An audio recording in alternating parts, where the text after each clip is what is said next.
Hello there. It's lovely to see you. I hope you've all had a wonderful day today. I'm Alan Willison. It's my pleasure to welcome you to this meeting of the Hertford Astronomy Group. If you are new to us, just put your hands up so I can have a look, see if we've got any new people. Lovely. Do make sure you come and say hello before you disappear at the end of the day. We'd like you to think, you know, we're a friendly group. We don't want you to think we're standoffish. So, first of all, just the usual housekeeping things. If the fire alarm goes off, please exit safely through the doors and congregate on the car park outside the main entrance. There we will just make sure everybody is safe and sound. And could I ask if you've got a mobile phone, if you could make sure it's set to silent. There's a few of you dipping in your pockets there, thank you. And toilets are just outside the door there on the left-hand side of the vestibule you come in. And a very special welcome to those of you who are here on Zoom. It's lovely to see you as well. All we ask of you is you keep your hands off the space bar. Otherwise, we could end up listening to some rather interesting conversations. The programme for this evening, in a few moments' time, our Martin Weston is going to give us a little talk about things we can see in the night sky. And following that, we've got our guest speaker, Jill Stuart. For both of our speakers, there will be an opportunity to ask questions. We would ask you to wait until the end of the presentations before you ask the questions. And those of you who are on Zoom, if you'd like to submit your question via the chat facility, then we can read it out here. We would aim to finish the meeting around about 9:30 to 9:45. We've got a few mince pies and plenty of mulled wine, so if you feel like topping up your reserves, just sort of carefully sneak down and help yourself. For those of you on Zoom, well, you can have a virtual mince pie and a virtual glass of mulled wine, and I hope you enjoy it. Oh, I can see actually some of you have already got your drinks out, haven't you? You're already catching up. Yeah, well done there. Okay, so after our talks and questions, I've got a few announcements to make before we disappear, which I would like you to listen to because they're quite important ones. So that's enough from me. I'm going to pass you over to Martin now, who's going to talk about the night sky. So over to you, Martin. Thank you, Alan. Can everybody hear me okay? Merry Christmas, everybody. I'm not too early, I hope. I hope you've all had mince pies and mulled wine. I'm going to try not to be too long. I wanted to just talk briefly about our next meteor shower, the Geminids. It's actually one of the brightest meteor showers that we get in the year. I don't know whether the weather's going to be kind enough to let us see what's going to be happening, but it will peak about the 14th and the 15th, which is only a couple of days away. So looking at the sky at the moment, I don't think it's going to be very friendly. But if you do get a chance, if we do get a break in the clouds, please go and have a look. It's quite a nice. There's a nice picture there that's taken. I took that off the internet, but I thought it was quite spectacular. So it does talk a little bit on that slide about the different colours of the meteorites that are coming through, and that's due to whatever materials happen to be in the meteor when it comes into the atmosphere. And I've just talked about some of the elements that are in there, sodium and calcium, which make them quite colourful. So the meteor shower produces about 150 meteors per hour at its peak. So any time between the 4th and the 20th, so let's just hope we get a clear night, we can go and do that. One of the best tricks if you wrap up warm, get a sun lounger, lay it out on the on your garden, and then just lay on it and then watch. You can see most of the sky. But it saves you getting a sore neck. So I'll move on. So the planets currently in the sky at the moment, I'm going to go through those for you. So Jupiter is particularly bright at the moment because it's in opposition almost. Well, it was on the 7th of December, but it's still very bright. Sorry. Who's that?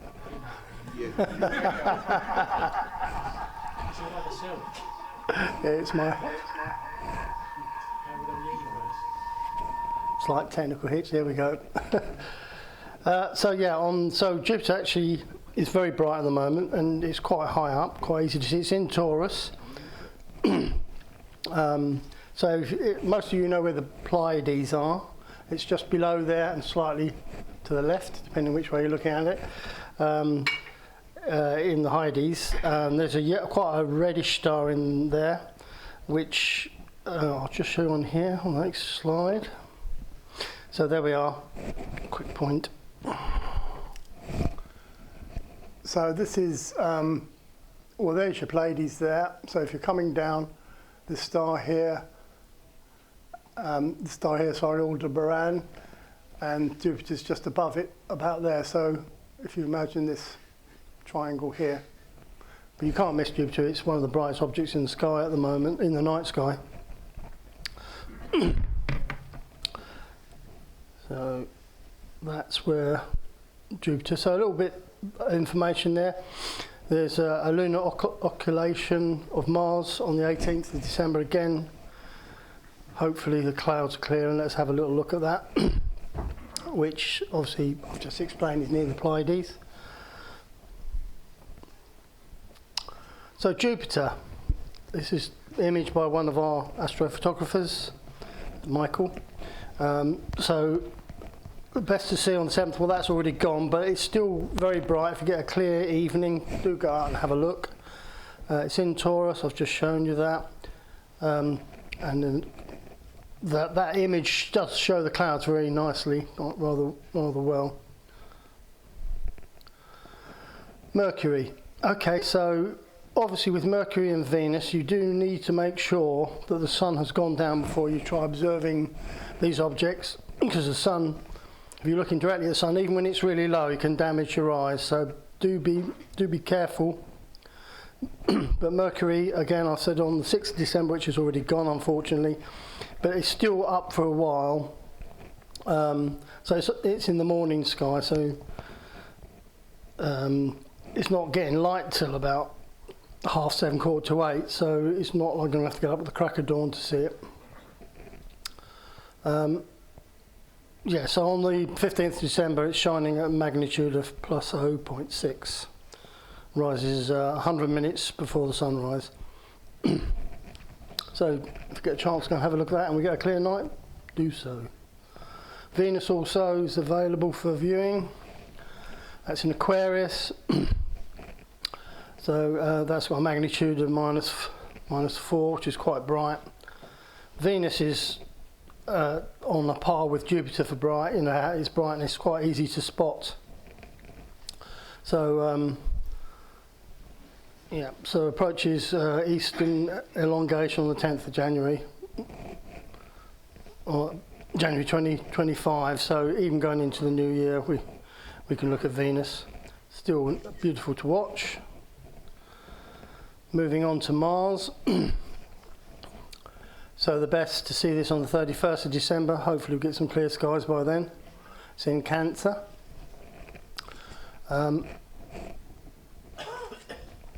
It's in the Beehive cluster, which is another good thing to look at if it's clear enough to look at. It's quite a beautiful cluster of stars. Certainly with a pair of binoculars you'll be able to see that very clearly. And it occults with the moon on the 18th of December, as I said before. So Saturn is... That's a nice picture taken by Steve, one of our astrophotographers there. You can actually see 4 of the moons there. We're looking almost end on at the rings now, so they're looking almost flat. So that's in Aquarius. From around the 10th of December, again, given that we get a clear night. That is always wonderful to look at. And even with a small telescope, you can see the rings quite clearly. Now Uranus is obviously won't appear more than just like a star because it's just too far away to be seen as a disk as such, unless you've got a really powerful telescope. Pardon me. But it's in Taurus again, so there's quite a bit in Taurus at the moment, so there's lots of activity there. So if you get a clear night and you can get out with a telescope, see if you can find it. Neptune, it's in Pisces. It's about 35 degrees peak altitude. Again, this is even further out than Uranus, and you'll just appear as a speck of light. And even with a really powerful telescope, it's a struggle to make it out as a disk. So, going on to a few images now. This is our Aurora Borealis taken by John. He's just come back from Iceland, so I think that's a pretty spectacular picture. It's on my bucket list, certainly, to go up to Iceland and have a look at the aurora. And the sun is really active at the moment, so it's a good time to be viewing the Aurora Borealis. So here we have another image taken by myself. This is the California Nebula, which is about, well, it's 1,000 light years away, and it stretches 100 light years long from one end to the other. So the glow is caused by Xi Persei, the star, which as you can just see on the right there, which is lighting up the whole nebula. But this is a star area as well, star growth, because there's lots of material being compressed by gravity and generating new stars. But it's quite a big nebula, and it's quite easy to find, and it's quite bright. So if you get a chance to have a look through a telescope, you can make it out. And if you've got a camera, just a single digital camera, you should be able to pick it out as well. Now this next image, I believe Steve's won an award with this. Well done, Steve. These are the Pleiades, which we talked about earlier, which are in Taurus, or just above Taurus. So it's quite nice, we've got a bit of information about them there. The interesting fact about this particular cluster of stars is that it looks like they're in a nebula, but that nebula is actually the gas, the blue you can see, is actually in front of the stars, and the stars are so young and hot and bright, they're lighting up the nebula, giving this wonderful blue wispy effect. So 444 light years away.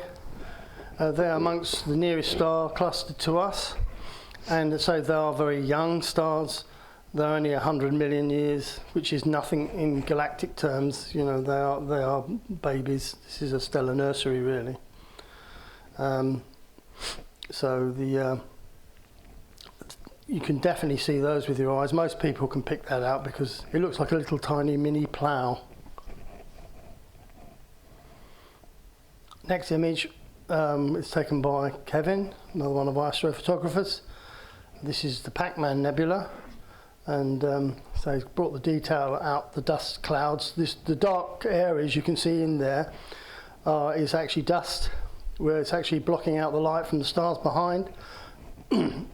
This dust will form new stars.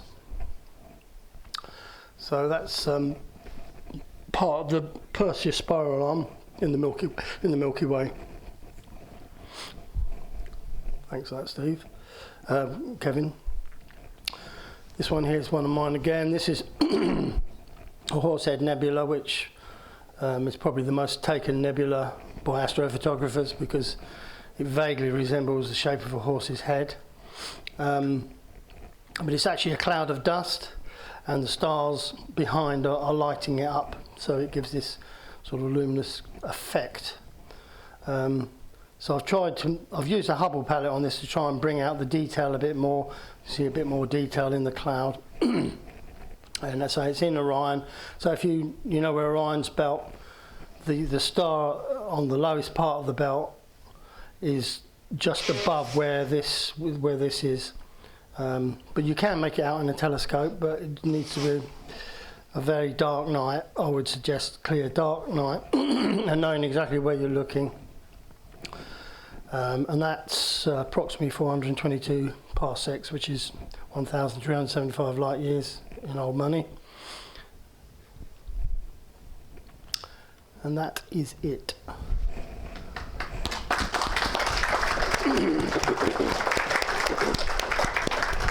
I don't know if there's any questions. When are we going to get a nice clear night? Oh, I wish I knew that one. I'd be a rich man if I could work that one out. Do we have any questions for Martin? None of them. Yes. I was going to ask about the Perseus meteor. Can I ask you to speak into the microphone, then people on Zoom? I was just going to ask about the upcoming Perseids. How big are the meteors coming into the atmosphere, do you think? Yeah, I mean, these are quite large. I mean, normally the meteors are caused by comets that have gone, and we're going through the tail of a comet as we circle around the sun. And it really depends on the materials that have been left by the comet. This particular one's quite bright because the materials, there's a lots of, instead of just ice and dust, we've got sulfur, sodium, and things that are burning and giving us these colours. So it's one of the best meteor showers you can view. And the light can last a bit longer because they're more solid. Yeah, that's right. Yeah, because they're slightly bigger particles. Thank you. Thank you for asking. Do we have any more questions? Any on Zoom? Nope. Okay. Well, got away with that lightly, didn't I? yes, you got away lightly there, Martin. So, thank you very much indeed, Martin, and everybody who contributed towards getting the presentation ready up there. Now, it's in the nature of humankind to discover things, to find out the unknown. Obviously, you start locally when you're actually a child, learning about where you live, and that world becomes larger and larger. And there were areas of the Earth which people really wanted to get to, like Antarctica or the top of Everest. It's just natural to want to go that bit further. But of course, the space age has meant that we've gone even further still. And of course, going that little bit further starts to raise questions about, well, who owns it, or what are we going to do with it? What are the rules that go with it? Well, I'm absolutely delighted that this evening we can welcome our guest speaker, Jill Stuart, who's a bit of an expert on space law, and I think we're going to learn quite a bit about it. So would you please give a big welcome to Jill. Over to you.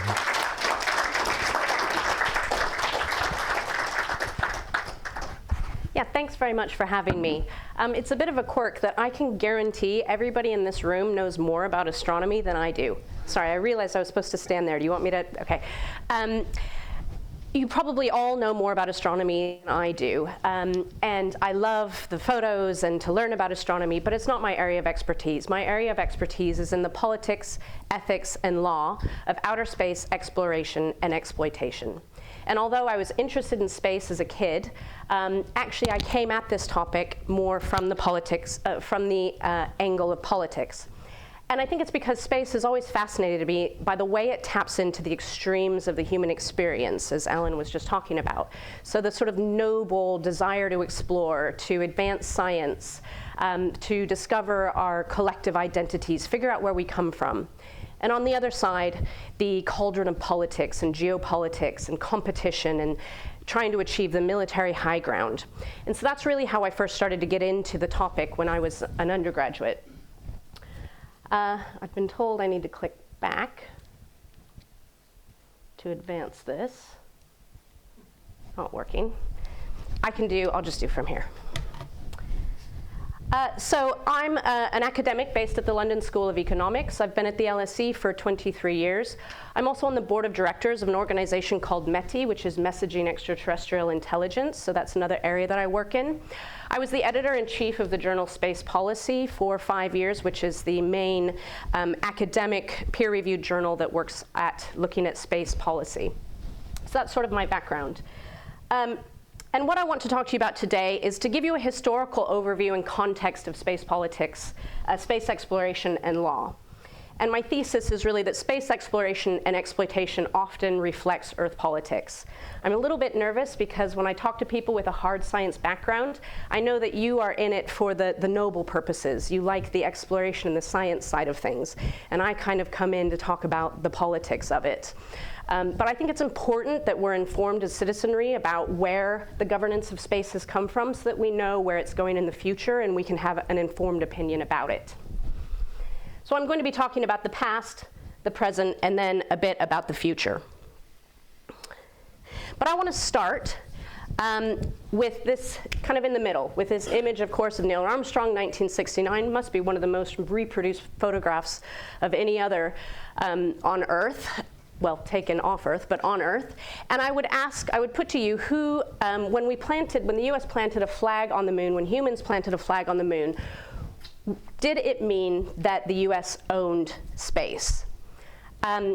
Yes, so the answer is that it sort of belongs to both no one and everyone. And this is because of the Outer Space Treaty of 1967.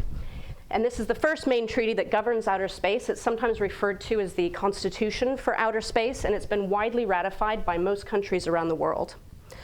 What it says is that outer space belongs to no one, and that space cannot be nationally appropriated. And remember that I'm saying nationally appropriated because I'm going to come back to that later. And in a way, it belongs to everyone, because it also says that outer space is the province of all mankind, which again is an important term because it's becoming increasingly problematic with contemporary governance over space. It also says that space is for peaceful purposes, and it bans weapons of mass destruction. Now, one of the conversations that we have a lot in terms of governing outer space is the difference between militarization and weaponization. So space is technically not meant to be weaponized, but that doesn't mean that it can't be militarized. And because of the dual-use nature of technology in space, it's incredibly difficult to determine what the purpose of a particular object is, whether it's civilian or military, because things like global positioning can be used for both purposes. But the intention of the Outer Space Treaty was to have it for peaceful purposes. Now, I think it's interesting, though, now I'm going to go back, further back, to think about how we came up with this treaty in the first place. How did we end up with this treaty in 1967?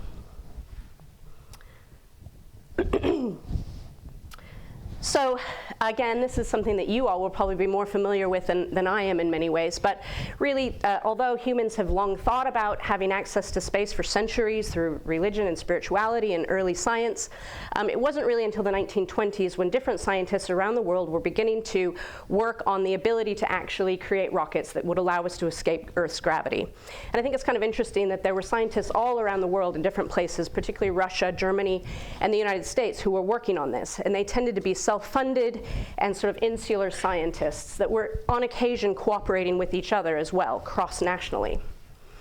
And here's a picture of Robert Goddard with his earliest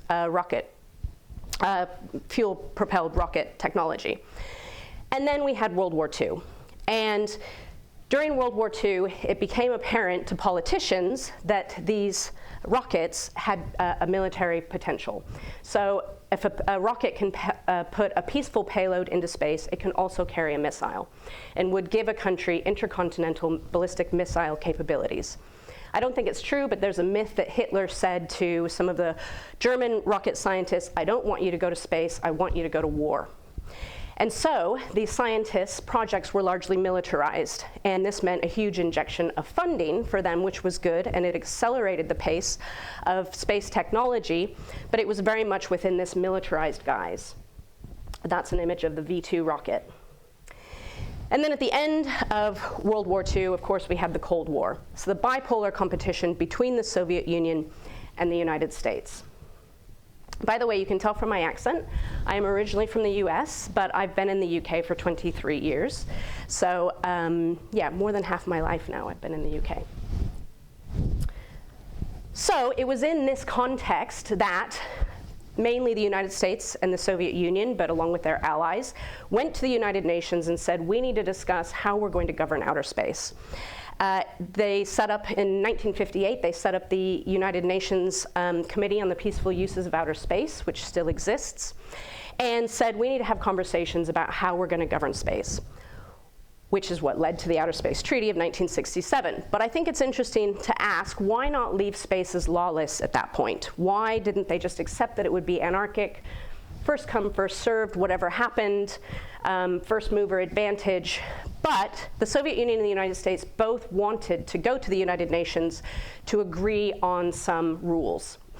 And the reason for this was largely because of nuclear conflict. So at the time, both the Soviet Union and the United States were testing nuclear weapons in high Earth orbit or low space. High Earth atmosphere or low Earth orbit, right on the boundary. And so they recognized that it was in their mutual interest to exclude the other from putting nuclear weapons into space and to establish some ground rules for activity there. And that's the reason they decided to go to the United Nations for these conversations. What I think is interesting is there were two main conversations about what sort of governance would be established. And they relied on pre-existing international legal regimes to get ideas for this. One possibility was to have an airspace analogy, and the other possibility was to have the high seas analogy. Now, according to the airspace analogy, sovereign territory, a country's sovereign territory, would extend from Earth up into space into infinity. So you would continue to have control over objects that passed over your territory. And the other option was the high seas analogy. So the high seas, or neutral territory, objects there maintain the sovereignty of the country that they belong to. So ships maintain, U.S. nationality, Panamanian nationality, but they are in neutral territory and they have free passage. What I think is interesting is that at these initial meetings, the Soviet Union preferred the airspace analogy, and the United States preferred the high seas analogy. This often surprises people because the Soviet Union was much larger. So you would think that that they would want to have, a large section of territory extending into airspace, and that would explain why that was their position. But in actuality, it had more to do with reconnaissance. So the United States was a more open society with a more transparent media and transparent political process, whereas the Soviet Union was much more secretive. So it was very much in the United States to have a high seas analogy where objects could pass over the Soviet Union so that they could spy on them. And the Soviet Union preferred to lock that territory down above them so that they could control what was being spied on. From the Outer Space Treaty that I introduced a moment ago, we know that we ended up with neutral territory. So we ended up with the high seas analogy, whereby space is neutral and any object can pass freely through it. And there are a couple of reasons that this resolution came about. One was the Sino-Soviet conflict. So at the start of this era, the Soviet Union and the Chinese, both communist-headed countries, were sort of frenemies, but technically friends, but relationships between them started to deteriorate. And so now the Soviet Union had a reason to want to be able to spy on China. So that shifted their interest towards the high seas analogy. And the other one was Sputnik. So the Soviet Union put up Sputnik. It was just too tempting of a political achievement. It was technically part of the International Geophysical Year, which was a scientific project, international scientific project, but it also had this huge political impact on the United States, the space Pearl Harbor. And so they put Sputnik up. It passed around the Earth multiple times over US territory. The beep could be heard by amateur radio enthusiasts, and so they established what we call the norm of overflight. So at that point, we were very much moving already towards the high seas analogy, which led to the drafting of the Outer Space Treaty of 1967, establishing space as neutral territory. Just to go back with a bit of trivia, this is kind of just a fun bit that I like to include. Does anybody know how many US flags there are on the moon since that first one? 6, correct. There are 6, one for each of the Apollo landings. There was one on Apollo 13, which returned when it was unsuccessful. One of them has actually been up twice. It went up on a mission. It wasn't the one that was left, but it went up. It was brought back, and then it was sent back up again. The first one, the Neil Armstrong one, is thought to have been purchased by a NASA secretary who was sent out. They realized there was a committee that was put together to decide what symbolic objects would be left on the moon when it became apparent that the first landing was hopefully imminent. And so they sent out some secretaries to department stores in the area, and one of them purchased one of these flags. There's a note on one of the original Apollo designs for the tube that held the flag that mentions that it was, I think it was $4.57 or something like that. So there's 6 flags there. Anybody know what's happened to them since? Still there, but blown over. And NASA also recently acknowledged that they've most likely been bleached white. Something else, this is before my time, particularly before my time in the UK, but I think it's interesting. The Clangers produced an episode, for those who aren't familiar, there's probably only a few other who might not be familiar with this, but it was a 1960s television program about these creatures that lived on the moon.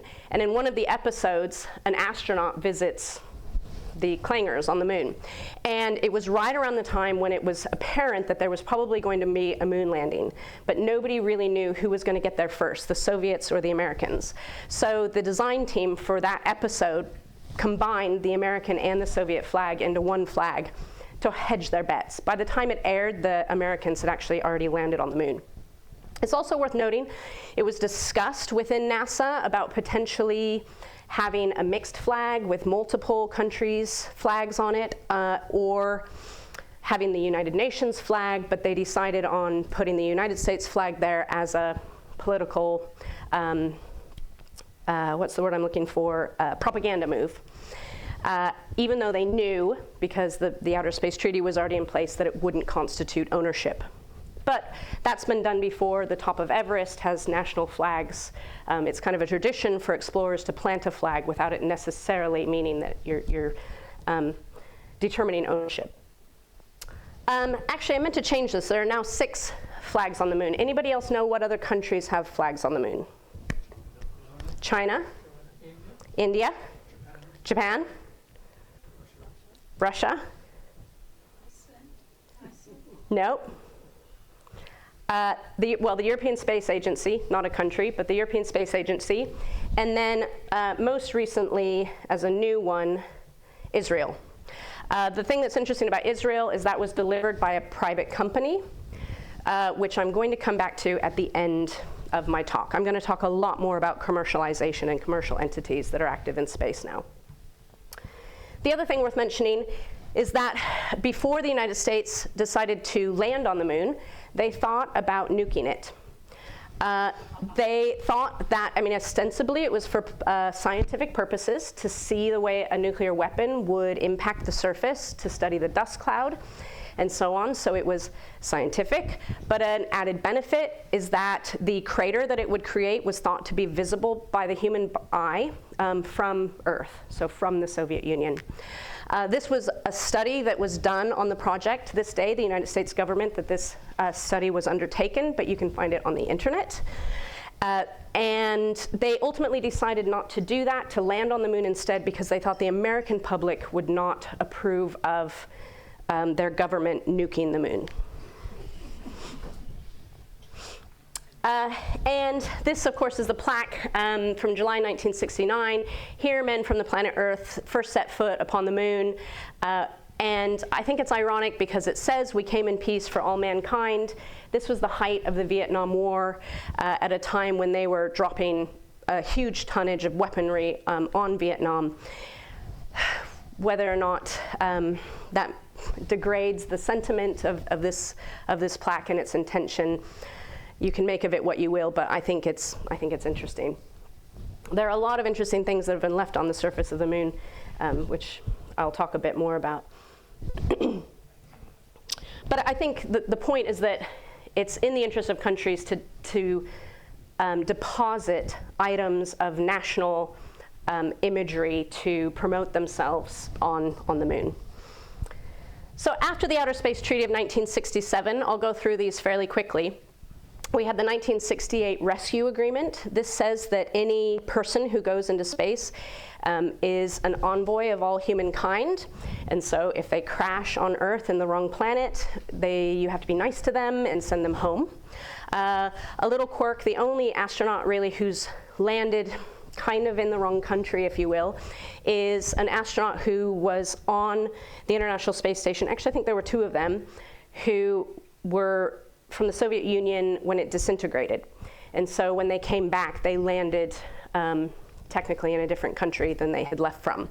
I was recording a couple of weeks ago with Helen Sharman, the first British person to go into space, and she was actually the lead for her trip to Mir space station was one of those astronauts who was on board when the Soviet Union came apart. And she also mentioned to me, I hadn't realized, that when she went up, she was given essentially a passport. They called it an identity card, and it said her name and her date of birth in a whole bunch of different languages, so that if she crashed in the wrong place, then she could be identified. I asked her, though, she actually didn't know about the rescue agreement specifically. She and I have done a few things together over the years. She's amazing. After that, we had the 1972 Liability Convention. This is sort of you break it, you buy it. So if an object that you have in space causes damage either in space or on Earth, crashing from space to Earth, then you are financially responsible for this. If you have an object in space, that's always going to be a country. And that's because of the 1974 Registration Convention, which came shortly after. And according to the Registration Convention, any object that goes into space must be registered with what we call a launching state. So an individual country has to take responsibility for it. Even if it's a private entity, it falls to an individual country to take responsibility for it financially. And again, I'll come back to that more when I talk about commercialization in a moment. One of the things that this has led to is the development of a really large insurance industry around space activity. So all objects that are placed into space, not all, but most of them have insurance because they're very expensive, and if you cause damage, then you're responsible for it. This has been tested a few times. One I mentioned this because it's funny, is I'm going to get my dates mixed up. Sorry, I'm getting over a cold, and I'm a little bit spacey, pun intended. I believe it was in no, I'm getting that mixed up with the Cosmo. I think it was in the 1990s. There was a French satellite, a very expensive French communications satellite that was destroyed by a free-floating screw. And the French invoked the Registration Convention to find out who was liable for the expense of it, and they managed to trace the screw back to another French satellite. And then the last one that we have, so there are 5 main treaties. The last one was the 1979 Moon Agreement. This is the only treaty that is assumed to have failed because only 16 countries signed it, and none of them were major spacefaring countries. There are reasons why this is seen to have failed. The idea behind it was to unpack more about what we wanted to happen on the surfaces of celestial territories, but a lot of it was around this concept of the common heritage of mankind. By then, people in the international community were uncomfortable with that. Also, there were a lot more countries that were now invested in space activity, so it wasn't so much just a two-party debate between the United States and the Soviet Union. So since then, we kind of see this also as the end of the era of big treaties for outer space. I don't think we'll ever see another one. From now on, we'll see more like piecemeal legislation, bilateral agreements, memorandums of understanding, things like the Artemis Accords that will continue to establish regulation without having an actual single treaty that embodies that. So that's sort of the history of how we got to where we are. I'll talk a bit now about contemporary issues. One that's interesting that I think people don't often think about is how we define outer space. So one thing that the Outer Space Treaty did not do was define what outer space is. Actually, sorry, I was going to read through these first. I'm going to talk about defining outer space, then I'll talk about state centricism and commercialization, and lastly, I want to talk about ethics. But with regards to how we define outer space, there are two sort of main ways that people talk about. One that I'm sure all of you are familiar with is the Kármán line, so where you're getting into the range of escaping gravity. So this is sort of a geographical definition. An interesting challenge to this assumption in the 1970s was there was a group of countries that were underneath the equator. Excuse me, and geosynchronous orbit objects there stay stable to the territory beneath them. And this gives them a very high commercial value because your ground receivers don't have to track satellites and switch between them. So these countries underneath the equator said, we want to claim geosynchronous orbit as part of our sovereign territory. So in that case, there'd be a point at which airspace ends and outer space begins. There'd be a swath of outer space, and then there'd be geosynchronous orbit, which belongs to the countries that are beneath them, and then neutral territory of outer space beyond that. It was discussed extensively through the United Nations and the International Telecommunications Union, but ultimately was discarded in favor of other ways to sort of allocate orbital places for developing countries. So a lot of it was part of the wider developing countries clumping together as a voting bloc to improve their position within the international community as they felt that developed countries were excluding them from economic development. So it ended up going by the wayside, but it was discussed and sort of taking advantage of this lack of definition. And the other possibility that's been discussed is having a functional definition. So from this, it would be based partly on the purpose of the object. So this is one of the Virgin Galactic planes. So essentially, if an object took off from the United States with the purpose of tourism and then landed back in the United States, even though it had crossed into weightlessness, it would still be considered within domestic laws within the United States. There is no consensus on this at this point. My understanding from what I know from conversations that have happened within the United Nations Committee on the Peaceful Uses of Outer Space is that there won't be a decision on this anytime soon because there is an agreement on it, and the United States in particular isn't interested in resolving it. Just a couple of quirky things. According to NASA, you become an astronaut if you go more than 50 miles up. And according to the World Airspace Organization, it's 62 miles up. So there are sort of organizations that are seeking to create some of these definitions, but it's still very vague. The other thing I wasn't sure about was whether or not non-government people who went into space, so tourists essentially, or privately funded people like Isaac Newman, who recently flew, whether they would be considered astronauts, but it's clearly the convention that they will be. So you don't have to be government funded to be considered an astronaut as long as you go up high enough. Next, I want to talk a little bit about one of the problems that I think we see in regulation and legislation now, which is the fact that it's very state-centric. So I mentioned in the 1967 Outer Space Treaty, it said that no nation state may lay claim to celestial territory, and then in the Liability Convention and the Registration Convention, every object placed into space is owned by a state, technically. So this is becoming increasingly problematic. It's always been a bit quirky. One of the case studies that I did in my PhD was around the legislation of the International Space Station. So the International Space Station, I sometimes call it a Frankenstation, like Frankenstein's monster, because it's been contributed to by all these different countries. And technically, each country is legally responsible for the part of the space station that they have provided. So the robotic arm is the responsibility of Canada. If it causes a collision of some sort, they're financially responsible. In the early stages, the two habitable modules, one was provided by the United States and one was provided by Russia, and those were considered to be two different countries. So astronauts, when they were on board, or cosmonauts, when they were on board, would technically be crossing between international boundaries when they went to work throughout the station. So the United States and Russia established I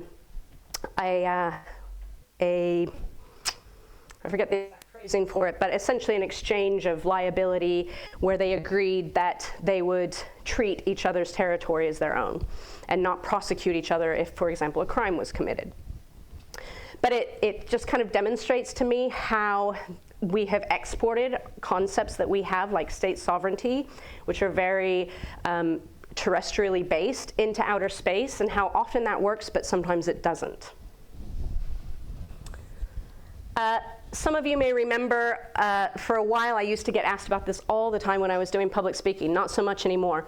But it was popular to buy a plot of land on the moon, or even on Mars. There were all these companies that were doing this. And these companies were saying that they were exploiting the loophole in the Outer Space Treaty that says no nation state may lay claim to celestial territory, therefore a company can. It really wasn't what was intended by the Outer Space Treaty. Also, these companies have sold this territory multiple times over, so they're really not worth anything other than as a novelty gift, I guess. But again, it demonstrates how there's this awkward fit sometimes between the legislation and reality, and how people get creative in trying to circumvent it. Another one that I think is interesting, again, I worked on this for my PhD, was the company Sea Launch. They're now in, I think they're into administration. They seem to go into administration, get bought out, and go back into administration. But they're a really interesting company. They were a multinational corporation, and the main companies that owned them were based in Norway, Russia, Kazakhstan, and the United States.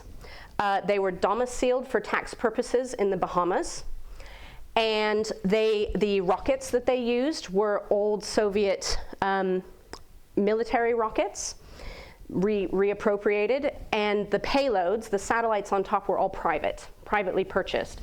And they launched from the high seas, which is neutral territory. So I thought this was really interesting in terms of how is this governed. In essence, it was required that every object that was launched was still registered with a launching state. And that fell to the United States because the primary stakeholder in the company is Boeing, or it was Boeing. But there were still interesting political issues.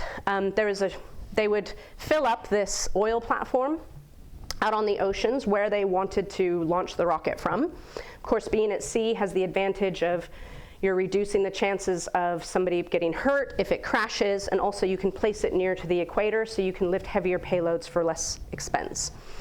And then they had a ship that would sort of park off to the side of it and manage the launch. And within that was a duplication of NASA's launch facilities. The technicians, because they had this old Soviet rocket technology, were Russian, and then they had a US team. And they got in a lot of trouble because at one point they had a payload that crashed, and they did a full report on the technological problems that had happened to cause this crash, and they shared that information with a Chinese company. And so the United States was really upset about this because of the idea of technology transfer and the potential transfer of sensitive information that could have military purposes. So ever since then, every time they went out to launch, they had to have a member of the United States Foreign Office on board with them. And they also divided the Russian and the US teams into different housing quarters. They called it the Russian embassy and the US embassy so that they couldn't mix.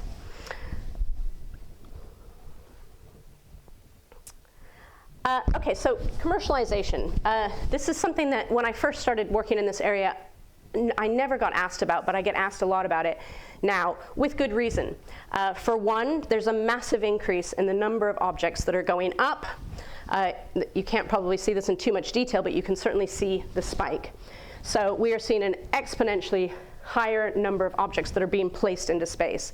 It's worth noting that a lot of these are much smaller than what we had put up before. So if you adjust this by weight of objects that's going up, it drops a bit, but we're still putting up a huge number, a much higher number, and that's going to continue. And a lot of that is because of commercial entities and companies that are using nanosatellites and things like cluster satellite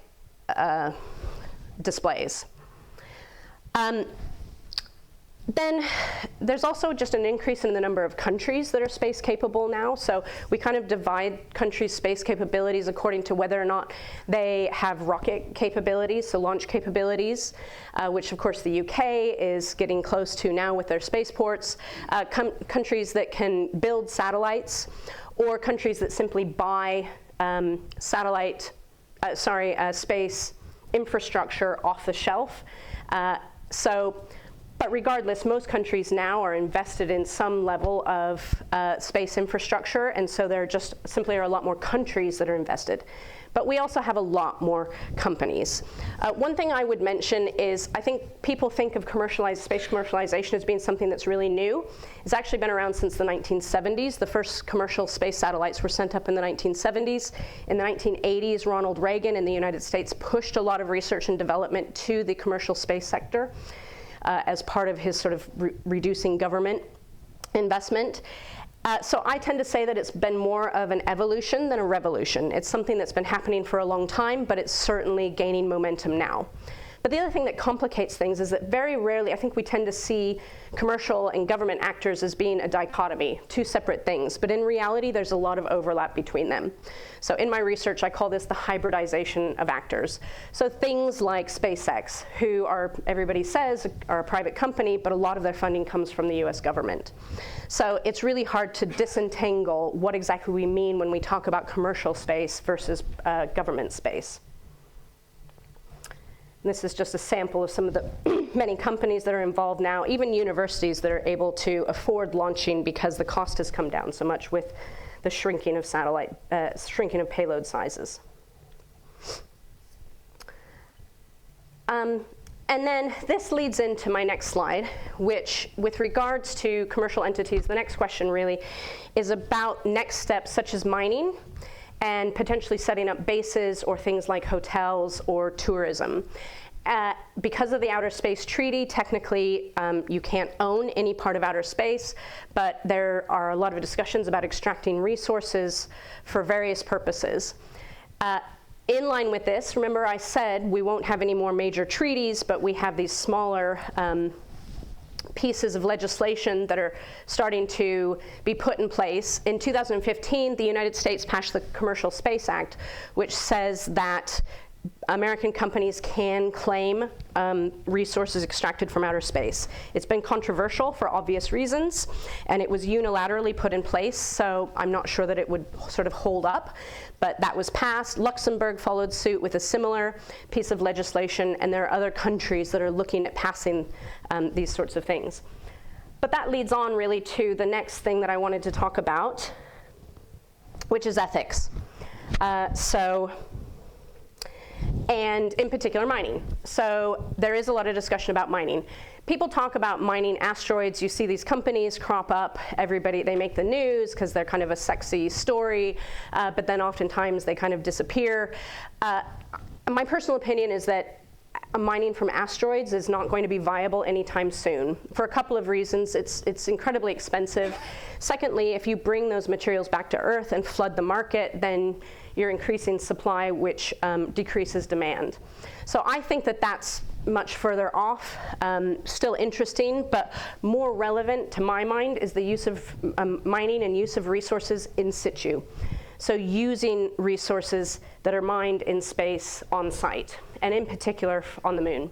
So for example, if we're able to extract water for the purposes of supporting bases in terms of drinking water, growing plants, and also converting it into rocket fuel, if something is used in situ, does it circumvent the Outer Space Treaty, which denies the ability to own resources? And I think that we are definitely on the precipice of establishing new guidelines that will allow for in situ resource utilization, because we're at that point of talking very, seriously about having lunar bases. But I think there's some ethical issues about whether or not we want that to happen, how we feel about that. This is a still from the movie Moon, which was about mining resources. And then, again, related to that is this idea of settlement. Some people use the word colonization. Other people are not comfortable with that phrase because of the baggage that it has with it. But yeah, essentially the idea of having bases on celestial territory at the moment, namely the moon and potentially in the future Mars, and again, how we feel about that, what our ethical obligations are to the environment there, and what it would mean, for example, if we chose to terraform territory on another planet. Another one that's really big now, and I think I attribute a lot of this to younger generations, is the issue of environment and sustainability. I speak a lot to the Space Generation Advisory Council and at universities, and younger generations, sustainability is just part of their everyday life, which I think is a good thing. But it's something that we're talking a lot more about now. Space debris, there's a lot more awareness about space debris, the potential dangers of collisions because of space debris, the concern even for safety of life. I spoke to Chris Hadfield, who was he and I were going on French TV together, and beforehand in the green room I was talking to him. He's the one who played Space Cowboy from on the International Space Station. It kind of was a video that went viral. Anyway, he was saying that you can hear the space debris hitting the International Space Station all the time when you're on board. A lot of that's natural dust, but a lot of it is human-made debris. And of course, the International Space Station can maneuver for larger pieces, and it has had to, and in which case the astronauts have to go into their safety pods. But in the future, as we have more humans in space, that's also going to be an issue. And then again, around things like the lunar environment, if we're going to have more traffic there, how do we feel about what's being put up? One of the things that the Artemis Accords has talked about doing is creating UNESCO World Heritage sites around the Apollo landing places, which somewhat amusingly to me would include many bags of nappies. Full of human waste that were dumped by the astronauts in order to lighten the load as they left the surface of the moon. Those could one day be UNESCO World Heritage Sites. But yeah, so there's things to think about, how we feel about what we've done to the environment here and what that means for our future in celestial environments. I was going to mention this. This is a rocket. I find this story really fascinating. In 2002, there was an object that was picked up by astronomers that was orbiting Earth, and they couldn't figure out what it was at first, and eventually they realized that it was a 1966 booster from an Apollo-era mission. And it had been captured by solar orbit and had been orbiting the sun for decades. And then at some point, you all would understand better than I would, but because of the orbital patterns had been recaptured by Earth and was orbiting us again. So that was a lovely little piece of space debris that we picked up. It has since got captured and left our orbit again. I mean, other things, there's interesting debris that's out in space, gloves, toolboxes, as well as flecks of paint and bits of broken satellites. You may be familiar, the fear that we have is what we call the Kessler syndrome, which is where if one object were destroyed, it would create a debris cloud that would create a cascading effect and could potentially be massively damaging to the space infrastructure that we rely on. If any of you saw the movie Gravity, the Kessler syndrome was demonstrated in that. I was speaking to another astronaut a while ago who had done an extravehicular walk. I can't actually remember who it was now, but I asked him about that movie, and he said it really does feel like that because your vision is restricted from your helmet, so it's very disorienting if you start to spin or go in a direction that you weren't intending to go in. And then finally, again, related to this, I think increasingly one of the things that I think about is what objects we're putting up and for whom and how we feel about that. And again, this relates to commercial activity. There was a lunar spacecraft that was called Peregrine that was intended to land on the moon. It's a couple of years ago now, and on board, it was a completely private payload, although it was launched from a NASA site in Florida, the Kennedy Center. But on board, for example, were human ashes, to be delivered to the lunar surface. DHL had a payload aboard where people had been able to buy space and send a lock of hair or their child's fingerprint, these memorabilia, really. DHL did it so that they could say they literally deliver anywhere. There was also, what else was on there? I know, another one was there's a Japanese company, sports drink company, kind of like Lucozade or Gatorade, and they had a tiny bottle of their sports drink on board to put on the moon, so as an advertising stunt. So there were people who were concerned about this, and I have to admit, I felt, although I believe in the democratization of access to space, I felt a bit uncomfortable about that. Also, I was going to mention the Israelis. So the Israeli mission that I mentioned landed, they had on board, some of you may have heard of the tardigrades. That's the peregrine, sorry. It had tardigrades, which are extremophiles, so they can live in extreme environments. They were locked into resin, and they didn't really tell anybody that they were putting them on board. And it was intended to soft land, but it crashed. And so we don't really know what's happened to those tardigrades. The moon is certainly not a pure environment. Humans ourselves have brought a lot of organisms to the lunar surface. But these are all things that I think we need to think about in terms of what we want for the future of space, in terms of ethics, and also legally how we deal with that, which all, again, comes back to politics. Thank you.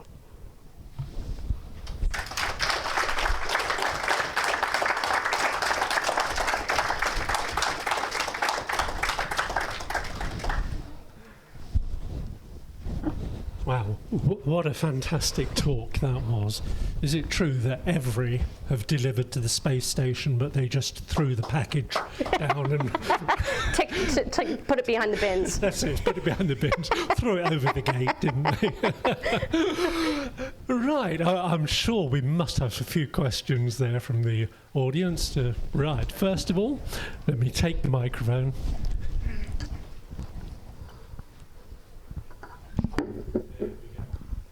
Thank you. I was going to make a joke about DHL leaving a note, but you beat me to it, yeah.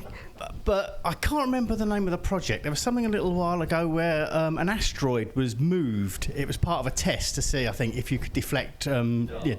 thank you, yes. Is there anything governing that? Starting to sort of shove things around that don't belong to you, as it were? Great question, and no. No. And it is something, again, this is something I looked at in one of my PhD case studies, because one of the things I think is interesting is those could feasibly be turned into weapons if you really wanted to get sort of dark with it. In essence, no. The arguments are that it's important for us to start thinking about that in case we have another extinction level object like that destroyed the dinosaurs. So on the one hand, maybe we should be looking into these things. On the other hand, what are we messing around with? What sort of activities is this starting to justify? But legally, there's nothing against. It's kind of weird because you can't own anything in space, but there's nothing against destroying things in space. And having said that, there are really strong norms within the international community against some of these things that aren't necessarily illegal. So a good example of that is anti-satellite weapons testing. It's technically not illegal because it's not a weapon of mass destruction, but the countries that have experimented with it, such as India, the United States, China, they face a lot of outcry from the international community when they do things like that. So I think if somebody, I mean, the sort of messing around that we've done with asteroids so far, the Japanese, I believe the European Space Agency, there have been multiple projects looking at this and slamming things into them, but they've been really, really far out, so there's not a safety issue, and to my mind, they have been purely for scientific purposes for the time being, but it is something that I think is worth thinking about.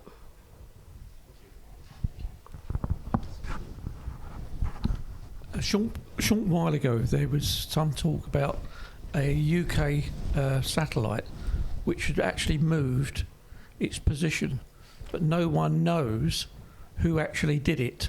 So would that lead to an international police force up there as well? I remember reading about that. Yeah, I don't think they ever did quite. I think that somebody did it intentionally, but they've lost the records for it because it was done so long ago, which is really weird and interesting. One thing I will, actually, that reminds me of something that I didn't mention, which is cybersecurity. Satellites these days are big computers, and the tracking stations that we have on the ground are largely based on computers. And so cybersecurity is increasingly an issue. I wrote about this for the Financial Times a while ago. And there have been instances of people hacking satellites. One that was quite well known was in the early 2000s, I think, the Tamil Tigers in Sri Lanka hacked an Indian satellite and were using it to broadcast propaganda.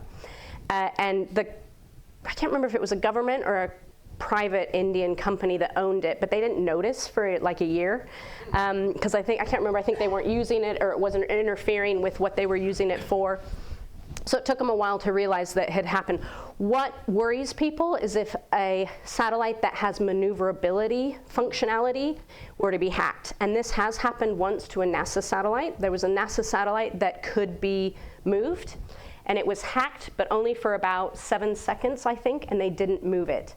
And looking back on it, they think that it was probably one of these sort of noble hackers who hack into places in order to demonstrate weaknesses, in order to alert without having to let the US government know that they have that capability. There are actually big satellite hackathons that happen now around the world where people get together and try and figure out the weaknesses in cybersecurity around space infrastructure in order to learn about those weaknesses. So yeah, again, it's an issue because if you could move one, you could crash it into another one, Kessler syndrome, or take out another country's important military satellite, and so on. But yeah, I thought that was really interesting that they just kind of lost the record as to who had moved that. Oops, left it there. Yeah. So I don't mean to be too much, because I do have two questions, but I will start with a serious one. Okay. So in case something, let's say we have lots of space objects that's been there for a long time. So in case something that's been left along for a long time and we have no communication with it bumped into, let's say, a satellite and destroyed something. So who would bear the responsibility for that? So, okay, so do you want me to take that one or wait? That one first, yeah. Okay, so that would lie with the launching country. And we do track all of these materials, defunct satellites, bits of defunct satellites, flecks of paint. There are a lot of different universities and tracking stations around the world that are tracking our debris. So we're actually quite good at that. So we can usually, because objects in space don't deviate unless they're knocked off course, it's easy to track back where an object has come from.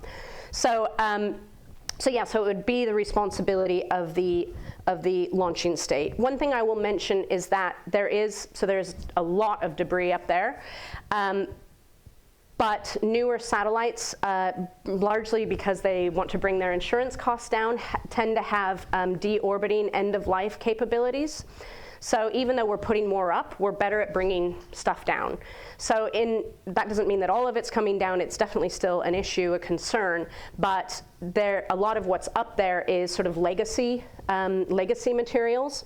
So one industry that I think is going to be up and coming is in debris removal. And you are starting to see companies developing that are talking about ways to deorbit materials in order to save people money. So now for the unserious question. Yeah. It's because I've been reading too much on like Hitchhiker's Guide to the Galaxy. Go for it. What if we end up finding out, there's other life forms in space, and they decide, we're a primitive civilization, and they need to make a space railway or something, and they have to clear us out. What would be the legislation on that? Sure. Yeah, no, fair enough. I mean, in my other hat, I do work in the search for extraterrestrial intelligence. I have actually presented to the United Nations Office of Outer Space Affairs about this issue of ethics and in potential encounters with extraterrestrial intelligence. So yeah, I mean, there's a whole nother conversation that we could have same time next year about extraterrestrial intelligence and ethics. And there are a lot of different people who believe that they could potentially be hostile, people who believe that they could actually be benign and actually maybe help us if they're more advanced than we are. Even though I work in the area, I don't think we'll ever make contact because of the time scales and the geographical scales that are involved. Not that I don't think there's life there, but I don't think we'll ever overlap. But having said that, there have been discussions about potential protocol if a contact were to be made. I've always liked Carl Sagan's book Contact, which explores the possibilities of this and how it would quite possibly become militarized very quickly. But there is no protocol. There was a rumor probably 10 years ago that hit the media somehow that the person who was the head of the United Nations Office of Outer Space Affairs was designated as Earth's ambassador in the case of extraterrestrial contact. Now, she's a friend of mine. And we had coffee right around that time, and she thought it was hilarious. She's not the head of the office anymore. She's a Malaysian astronomer. But anyway, so there is technically no protocol. I've also got two questions. The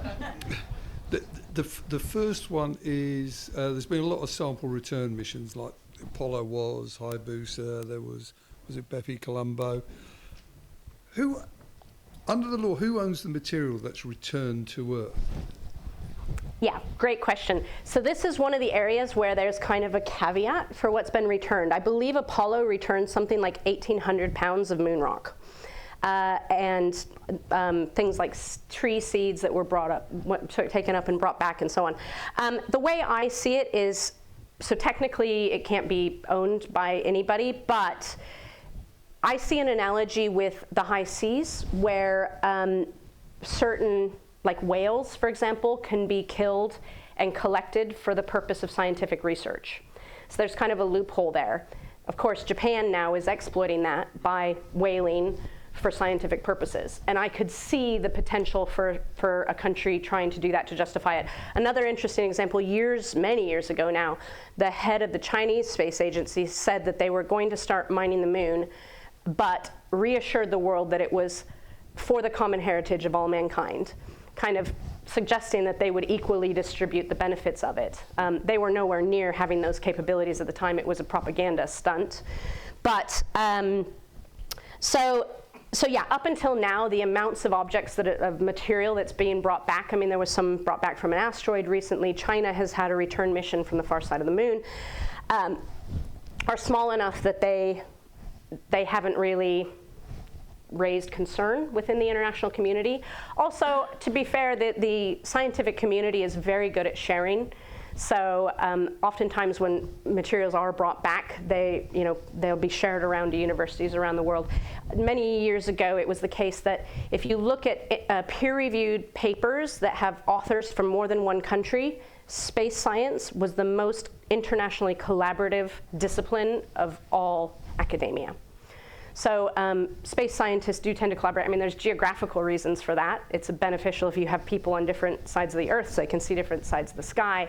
But yeah, so for now, it hasn't been anything that's raised eyebrows because it's seen that there's this sort of loophole. But I could see that changing in the near future. Okay, this relates to the second question, but specifically non-intelligent life. Is there any laws that govern what would happen if we discovered simple, non-intelligent bacteria type life on the moon, on Mars, on anywhere in the solar system? Is there anything specific about that?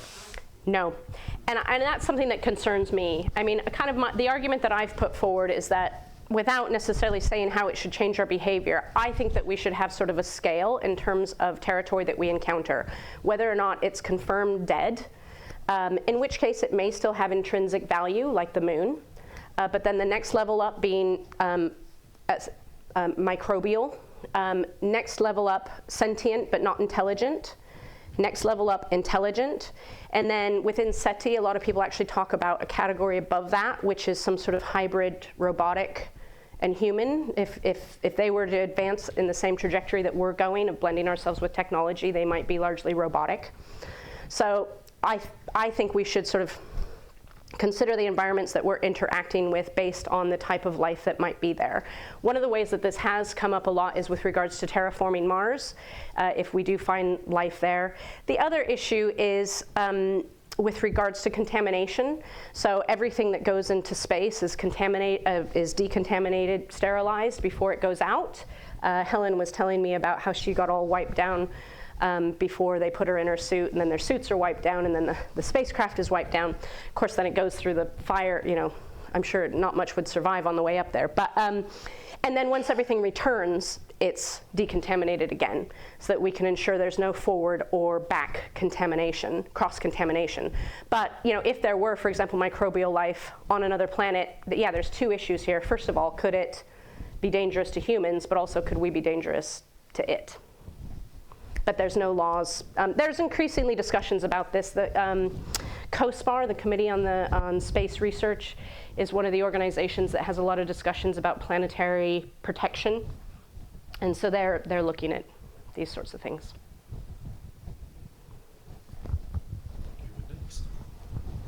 You talked about mining out of space, and you didn't think it would be done at the moment because of flooding the market with the minerals or whatever.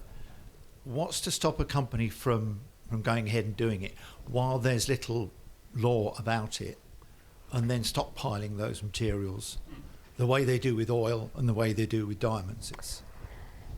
It hasn't been tested yet, so I don't know.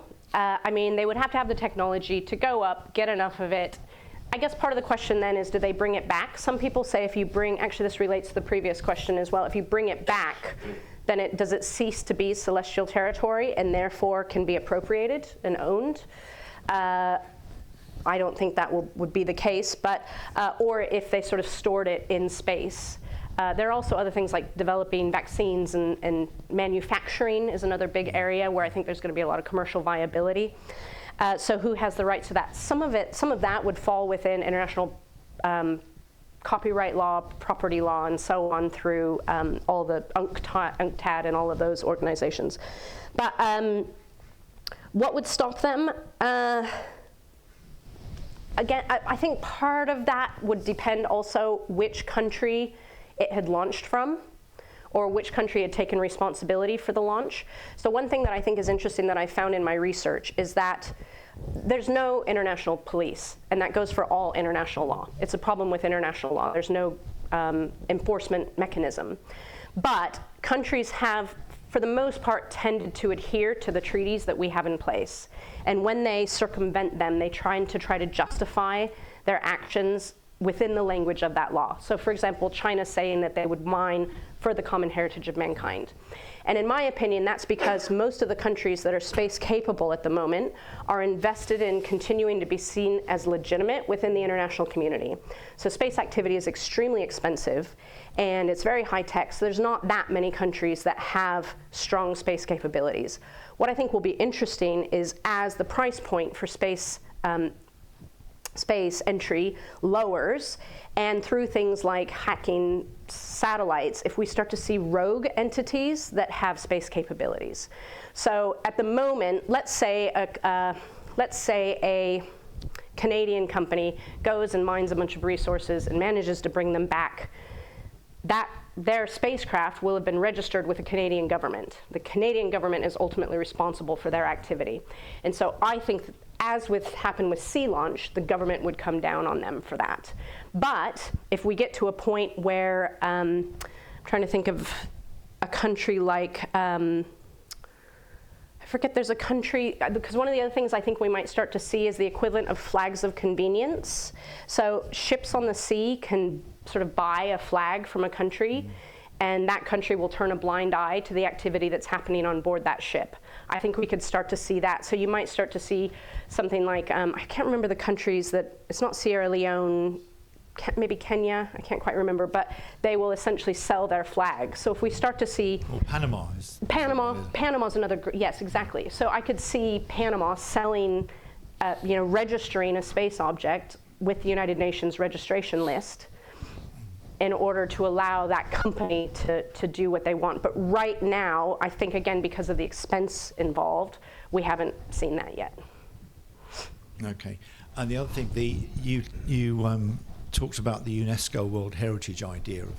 It made me think of, there was a radio series quite a few years ago called Earth Search. Have you ever heard that? Oh, not Speaking to Earth. No, No. It's called Earth Search. Okay, no. There's an episode in that where there's the first footprint city. There's a tourist attraction. Yeah. And so that's very interesting if you ever come across that. Okay, yeah, I'll look into it. I mean, the Artemis, this is all kind of starting to be discussed about through the Artemis Accords, and a friend of mine actually is a specialist in this based out of Australia on lunar archaeology and artifacts and that sort of thing. So it's a really interesting area, and that also kind of brings into discussion tourism, which is an area that's just at its infancy at the moment, but I think will increasingly be salient and bring a whole host of other commercial, legal, political, ethical issues. Thank you. Earth Search, did you say it was? Okay, I remember that, thank you. Gentleman at the front here. On the subject of responsibility for actions, so when the UN Outer Space Treaty was drawn up in 1967, it was only governments that were putting things into space, and now private companies are. But presumably, private companies are registered with a government, Yep. and that government is responsible for the consequences of their actions. Yeah. So what I'm particularly thinking about is SpaceX putting up tens of thousands of satellites which are causing pollution in space. Not just physical pollution, but light pollution. It's been estimated that the multi-million-dollar Vera Rubin Observatory will have more than 50% of its work ruined by tracks of these satellites passing across its view. I mean, my original question when I heard about this is, why were they given permission to do it? Yeah. I mean, there's a long legal history behind that, and that's because space has traditionally had a first mover advantage. So if you could put something up, you were allowed. This was part of some of the original discussions were focused on sort of the proactive, noble way to see things was to ensure that everybody had access to space, which meant that you had to register your objects, but they wanted to make sure that everybody actually had freedom to access space. Now we're starting to see the downside of that. I'm part of the Dark Skies Initiative working group at the Royal Astronomy with Robert Massey. So, and there is actually a legal case that's been brought in the United States recently as part of the Dark Skies Initiative. So, yeah, I mean, it's hard to put the genie back in the bottle with that, because the tradition was about freedom of access.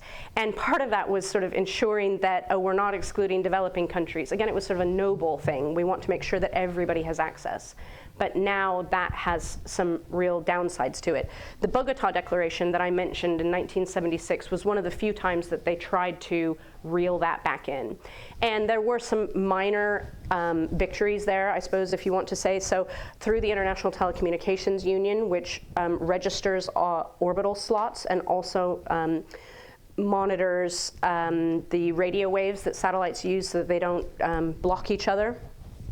They set up a hybrid system of orbital slot allocation, so some orbital slots were reserved, but the main purpose behind that was for developing countries to feel reassured that they wouldn't be excluded from space if there was an issue of overcrowding, which is no longer really an issue because satellites have become smaller and they're more precise in their placements. So yeah, it is a discussion that's happening, but that's sort of the reason why we got to where we're at. But yeah, it's absolutely a problem. But I think there is more awareness about it, and I think we probably will see more piecemeal legal cases trying to challenge, because the other thing is, so I've talked about international law, but all countries have domestic law as well governing space. So for example, in the United States, if you put something into space, you have to register it as an export because you're exporting something into outer space. And so there's all these other licensing situations and environmental checks that you have to go through. So you might also see, spacefaring countries developing domestic legislation taking this into account. But at the end of the day, companies like SpaceX, well, especially now, are increasingly powerful. Thank you. I'm really interested in this outer space treaty in '67, and I'd like to know which countries, or a few countries obviously got together and decided they would launch this. So I'd like to know which countries initiated it. And also, I wonder, were there some countries, like there is in this day and age, that they said, no, we're not interested? Yeah, good question. I won't know off the top of my head. I mean, I can tell you that initially going to the negotiating table through the United Nations was the Soviet Union and the United States. And because of the alliance chain in the bipolar system at the time, the Soviets brought with them China and the other sort of their aligned countries, and the United States brought with them Canada and Argentina and the countries that were their alliances. And so once it took a long time to negotiate. They started discussing it in the late 50s, and it wasn't established until 1967.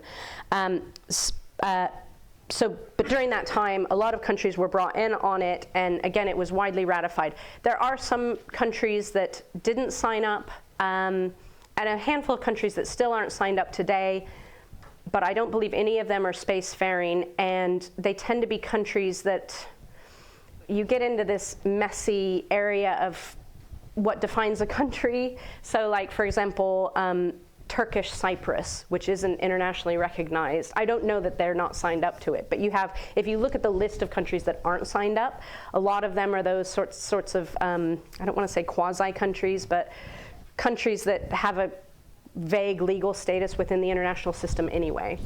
So yeah, so again, it was surprisingly uncontroversial. And I think that at the time, that was because of this bipolar system.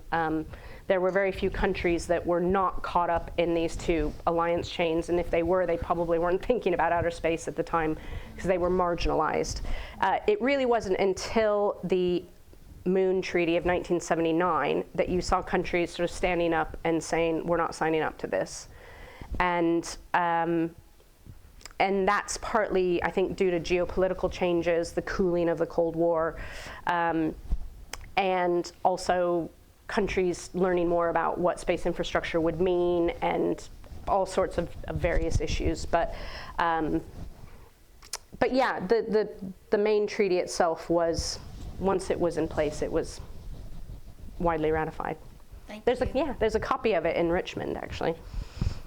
Okay, I understand we've got a question on the internet, so can we listen to that one, please? So Peter Jenkins from on Zoom asks, laws or treaties are toothless without legal courts and police forces to enforce them and apply sanctions against wrongdoers.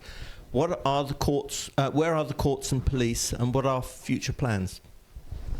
Yeah, good question. I mean, as I said a moment ago, it's part of the problem that there is no real enforcement mechanism. So a lot of it comes down to sort of political pressure and countries wanting to be seen as legitimate, and so at least to some degree adhering to these treaties. I mean, there is, of course, the International Criminal Court and the International Court of Justice. I've done consultancy work for the International Court of Justice kind of on this issue. They were looking at how space evidence gathered from space could be used to detect crimes against humanity, such as genocide. So yeah, you could go back to, actually, I suppose another example is the International Criminal Court, which adjudicates in cases between countries. They have looked at space as a sector that's involved in evidentiary procedures and so on. But for the most part, yeah, there is no space court. There is the United Nations, but they don't really have an enforcement mechanism. So there would be opportunities, for example, for sanctions if something really egregious happened that the international community or one particular country felt was worth pursuing that with. But that hasn't happened yet because there haven't been any violations as of yet that have raised to that level of outrage within the international community. But it's a problem, but it's a problem for all international law, really. Okay, well, thank you very much indeed. You got one more? Okay, very quick one. Regarding the United Nations Outer Space Treaty, World Space Week, which runs every year from the 4th of October, because that's the anniversary of the launching of Sputnik 1 in 1957, to the 10th of October, which is the anniversary of the signing, the initial signing of the Outer Space Treaty in 1967. And the original signing was done by the USSR, the UK, and America, and it was signed in the capitals of each of those, not simultaneously because of the time difference, but on the same day. So, and it has been signed by most of the advanced countries in the world, whereas the Moon Treaty has been signed by practically no one. Yeah, that's right. I'd forgotten about that. And I think there are still copies of it held in the locations where they were signed. Years ago, the BBC, I think it was, actually wanted to film something with myself and Stephen Hawking. And they were going to take me to Richmond to see the Outer Space Treaty. I've seen it at the Royal Observatory when it was on display there. But that was shortly before Hawking's health declined, and so it never came to fruition. But yeah, I think that's right. I think there's only a handful of copies, and they're at the locations where they were signed. You can see photos of the signing ceremonies as well. Okay, well, thank you very much indeed. Are there any more questions on Zoom? No. Okay, I'm sure there's plenty of lovely comments as well, though. Well, I'd like to obviously say a very big thank you to you, Jill. Fascinating talk, one that I was able to follow from start to end. Oh, good. That's just to give a few people out there confidence that I don't understand them all. But that was absolutely brilliant, and I'm sure everyone would like to express their thanks to you. Thank you for having me. Thank you very much. Oh, thank you. Thank you for having me. Yeah, thank you. Okay, just a few things to mention before we disappear. First one is the St Albans School, that's the boys' school, the one near the Abbey, now wanting to stage an astronomy evening sometime next term, probably around about February. So they're looking for some volunteers who are willing to go along, take some telescopes. If you live near St Albans or would like to volunteer for that, could you come and see me or drop me an email so that I can get back to the school?